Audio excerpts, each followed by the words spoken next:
Hi guys, today we're going to be starting a new series and it's going to be how to update different everyday things that you have around your house or apartment and just how to make them a little bit more your style, because I feel like there's tons of things that are just practical and not super cute.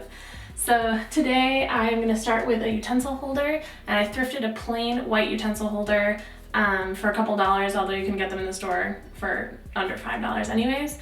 And then I made it into this like faux ceramic utensil holder that's a little bit more my style. So I'm gonna try to put spackling on it. I'm just gonna give it one full coat all around, and then I'm gonna add in like some type of stripe or texture, and then after it dries I'm gonna do like a mixture of like a more like a creamy ceramic tone, maybe like with baking soda, to give it a little extra texture. So I don't know if this will work, but we're gonna try it.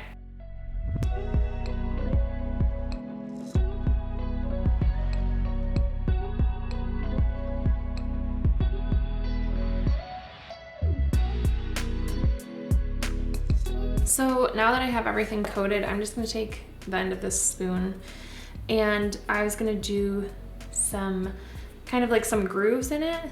So that's what I'm gonna try to do.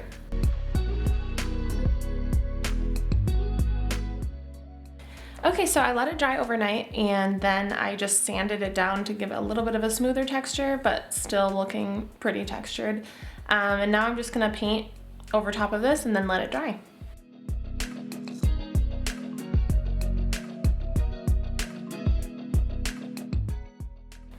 Okay, so after painting and then I let it dry and then I sanded it down, I still think I want a little bit of a different color in the like texture, the little lines that I made. So I mixed this paint with a little bit of white and made a lighter version of that. And I think I'm just gonna paint a little bit in there. And then I'm gonna try to add a little bit of black pepper like people have been doing. I don't know, it's a new weird painting trend, and then I'm gonna let that dry and then I'm gonna sand it down so it's just a faded version of that and then see how I like that.